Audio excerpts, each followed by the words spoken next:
The vet care alone had eaten into what I had put back for hay already. That didn't count the feed, basic supplies, fencing materials, dewormer, and about a million other things. The old saying about how to make a small fortune in the horse business came to mind. The answer to that is to start with the large fortune. I had neither. You'll have even more people bringing their mongrel horses in right next to my champions. He continued to yell into the phone, and I clicked the volume down a few notches. Your mess of a place has already affected my property value, and my buyers have to look at your eyesore every time I take them to the barn. I put up with this since you moved back here 2 years ago. Enough is enough.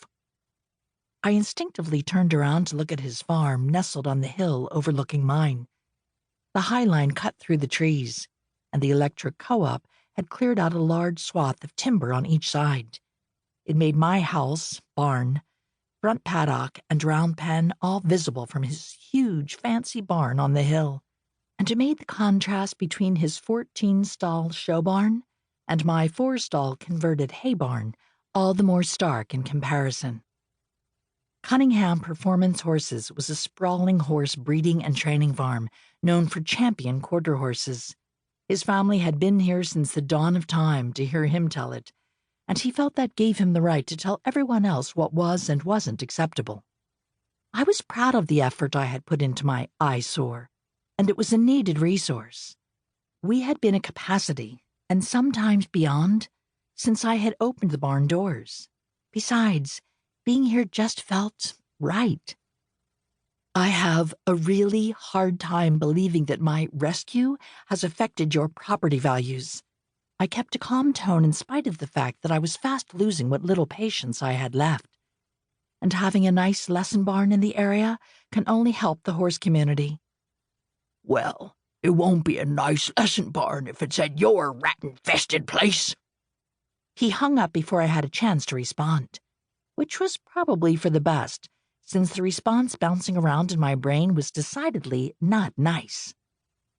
What's old Albert on a tear about now? Tanner took the lead rope off my shoulder.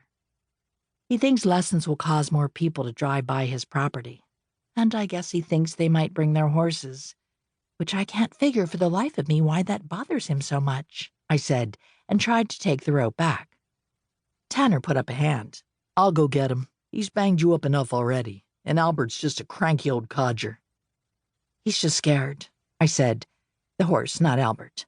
I handed the bucket of feed over, too. As much as I hated to admit it, I was thankful Tanner was going to trek through the woods and hills and retrieve the gelding. His youth and athleticism were a welcome contrast to my not youth and less than stellar endurance. I know, but he'll have more trouble dragging around 250 pounds of me than he will 125 pounds of you, he grinned. Bless him, I'm pretty sure my left leg weighs $125. Be careful, I said in my mom voice. He saluted me and headed out the back gate. I busied myself tending to the other horses, and of course our resident donkey, Biscuit. At present count, there were 9 horses, including the new one.